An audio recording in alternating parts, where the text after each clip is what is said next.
പറയുകയാണെങ്കിൽ അതൊരു ഇന്റർവ്യൂ വരുന്ന സമയത്ത് ഓർമ്മയുണ്ട്. ഒരു വൈകുന്നേര സമയത്താണ് ഇയാൾ വരുന്നത്.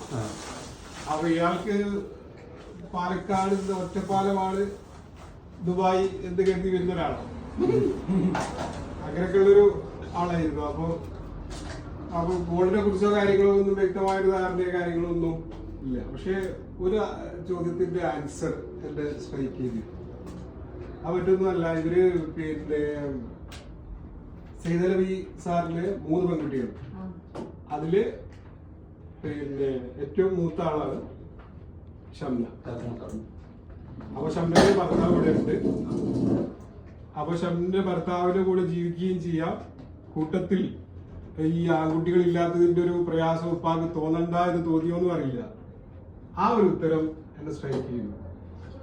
കാരണം ഒരു മൊബൈൽ പിന്നെ ഒന്നും പ്രയോജനം, നമ്മൾക്കൊക്കെ ഒരു പക്ഷേ ടൈം പാസ് ആയിരിക്കും.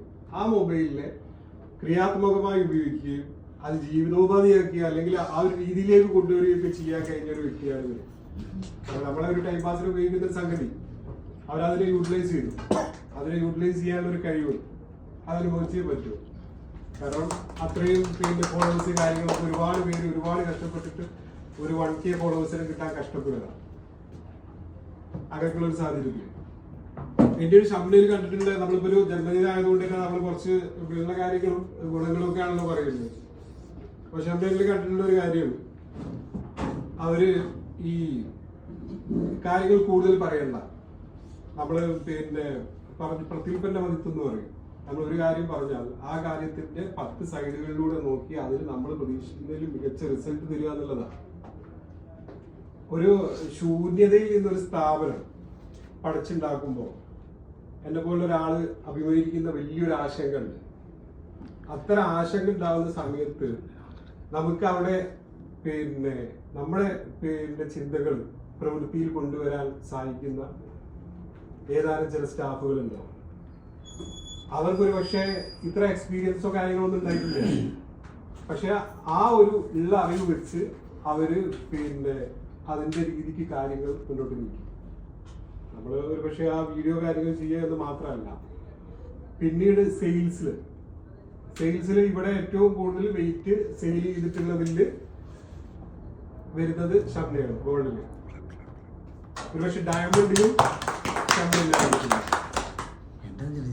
അപ്പൊ ഷംനയുടെ മറ്റൊരു പ്രത്യേകത എന്താന്ന് പറഞ്ഞാൽ ഈ സ്ഥാപനം ഒരു കൊച്ചു കുട്ടിയാണ്. ഇതിപ്പോ ബോൺ ചെയ്തിട്ടുള്ളൂ. ഇതിനെ നിരന്തരം നമ്മൾ പിന്നെ പരിരക്ഷിച്ചു പോരേണ്ടതുണ്ട്. പക്ഷെ നമുക്ക് ലീവ് എടുക്കാതെ ചിലപ്പോൾ നമുക്ക് നമ്മുടെ ഫാമിലിയെ വിളിക്കാൻ കഴിയാതെ അങ്ങനെയൊക്കെയുള്ള ഒരു സാഹചര്യമുണ്ട്. ആ സാഹചര്യത്തിൽ കൃത്യമായി ലീവുകൾ എടുക്കാതെ ഈ സ്ഥാപനത്തിന് വേണ്ടി ത്യാഗം ചെയ്തിട്ടുണ്ട്. അത് ചെറിയ കാര്യമല്ല. അവരുടെ ഉപ്പനെ സ്മരിക്കുകയാണ്. ഒരു പട്ടാളക്കാരനാണ് ഇവരുടെ ഉപ്പ, സൈദലവി സർ. അവര് ഒരുപക്ഷെ ആ നിരന്തര പോരാട്ടം, ഒരുപക്ഷെ ഞാൻ നിങ്ങളെ പലപ്പോഴും അഭിസംബോധന ചെയ്യുന്നത് ഡിയോറയുടെ പോരാളികളാണ്. അതിനുള്ളൊരു കാരണം എന്തെന്ന് പറഞ്ഞാൽ ഒരുപാട് സ്ഥാപനങ്ങളുടെ ദുബായിയുടെ ഹൃദയത്തിലാണ് നമ്മളുള്ളത്. ഇവിടെ സാധാരണമായ രീതിയിൽ നമ്മൾ എന്ത് ചെയ്തിട്ടും ഇവിടെ ജീവിക്കാൻ കഴിയില്ല. ഇവിടെ ഓരോ നിമിഷവും നമ്മൾ പോരാട്ടത്തിലാണ്. ആ പോരാട്ടത്തിന്റെ ഭാഗമാവുകയും ആ പോരാട്ടം വിജയിക്കുകയും ചെയ്യണമെങ്കിൽ നിരന്തരമായ പോരാട്ടം തന്നെ നടത്തണം. അതിനൊരു പക്ഷെ അവരുടെ ഫാദറിൽ നിന്നിട്ടുള്ള കിട്ടിയിട്ടുള്ള ഒരു ഗുണമായിരിക്കാം. അതിന് ഞാൻ അഭിനന്ദിക്കുകയാണ്. പിന്നീട് പിന്നെ ഈ സെയിൽസിലെ കാര്യങ്ങളും നമ്മളുടെ പിന്നെ ഒരു ഇടയിലൊക്കെ തന്നെ ഒരു പരാതികളോ പരിഭവങ്ങളോ ഇല്ലാതെ ആ ഒരു രീതിക്ക് ഞാൻ പലപ്പോഴും നിങ്ങളോട് സംസാരിച്ചിട്ടുണ്ട്. ആ സംസാരിച്ച സമയത്ത് നിങ്ങളോട് ഏറ്റവും പ്രത്യേകമായിട്ട് എടുത്തു പറഞ്ഞൊരു കാര്യമുണ്ട്. നിങ്ങൾ സംസാരിക്കുമ്പോൾ തലച്ചോറ് കൊണ്ടല്ല മനസ്സുകൊണ്ട് സംസാരിക്കണം.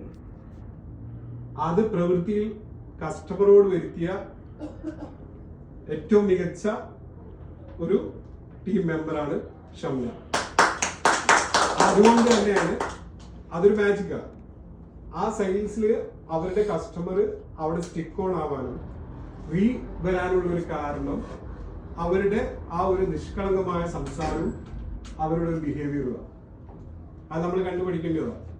അതെപ്പോഴും നമ്മളിനി പേഴ്സണലി ആയിക്കോട്ടെ ഇനി അല്ലാതെ ആയിക്കോട്ടെ, നമ്മൾ ഈ തലച്ചോറ് കൊണ്ട് സംസാരിക്കാന്ന് പറഞ്ഞിട്ട് ഉദ്ദേശിച്ചത് അതിന് ചില ട്രിക്കുകളാണ്. ആ ട്രിക്ക് ഇല്ലാതെ നമ്മളെന്താണോ ആ അവസ്ഥയിലും അവരേതാണോ ആ അവസ്ഥയിൽ നമ്മൾ എടുക്കുകയും ചെയ്യുന്ന ഒരു അവസ്ഥയാണ്. അതില് കൃത്രിമല്ല, തെളിമയായ മനസ്സോടുകൂടി, തുറന്ന മനസ്സോടുകൂടി അവരുടെയും നമ്മളുടെയും നന്മയ്ക്ക് വേണ്ടി ചെയ്യാവുന്നതാണ്. അത് ഏതൊരു മനുഷ്യന്റെയും ബേസിക് പോളിസിയാണ്. ആ പോളിസി തുടരുക എന്നുള്ളത് ഇതൊക്കെ നമുക്കൊരു ചെറിയ പീരീഡിൽ കഴിഞ്ഞു പോകുന്ന കാര്യമാണ്. പക്ഷേ അതൊരു വ്യക്തിത്വത്തിന്റെ ഒരു ലക്ഷണവും കൂടിയാണ്. പക്ഷെ ബിസിനസ് ഇന്ന് കഴിയാം, അല്ലെങ്കിൽ ഈ ഒരു ടീം വർക്ക് ഇന്ന് കഴിയാം, അല്ലെങ്കിൽ നാളെ കഴിയാം, അങ്ങനെയൊക്കെ ഉണ്ടാവാം. പക്ഷെ ആ തിരിഞ്ഞു നോക്കുമ്പോൾ ആ ഒരു വഴി നമ്മൾ എന്ത് ചെയ്തു എന്ന് ചോദിച്ചു കഴിഞ്ഞാൽ നമുക്ക് ചങ്കുറപ്പോടെ പറയാൻ കഴിയും, എന്നാൽ കഴിയുന്നത് എന്റെ സർവീസ് ഈ സമൂഹത്തിന് നൽകാൻ കഴിഞ്ഞു എന്നുള്ളതാണ്. നമ്മളുണ്ടാക്കിയ സാലറിനേക്കാൾ അല്ലെങ്കിൽ ഇൻസെന്റീവിനേക്കാൾ ഒക്കെ പ്രധാനപ്പെട്ട ആ ഒരു അർത്ഥത്തിൽ തന്നെ ഷംനന നമ്മൾ അഭിനന്ദിച്ചേ മതിയാവും. ഏതായാലും താങ്കളുടെ സേവനം തുടർന്ന് സ്ഥാപനത്തിൽ ഉണ്ടാവുക. ഇതൊരു മാതൃകാപരമായ ഒരു സമീപനവും പ്രവൃത്തിയാണ്. അത് ഞങ്ങളുടെ ഭാഗത്തുനിന്ന് ഇതുവരെ ഉണ്ടായ എല്ലാ നല്ല കാര്യങ്ങൾക്കും നിങ്ങൾ അഭിനന്ദിക്കുകയും നിങ്ങളുടെ ആ ഒരു ആരോഗ്യത്തിന് വേണ്ടി ഞങ്ങൾ പ്രാർത്ഥിക്കുകയും ചെയ്യാണ്. ഒരിക്കൽ കൂടി ഷംനയുടെ ഫാമിലിനെ ഓർക്കുക. ഷംനയുടെ 2 കുട്ടികളല്ലേ? മൂത്തമാളുടെ പേര് ഷൻഹ, ഷൻസ.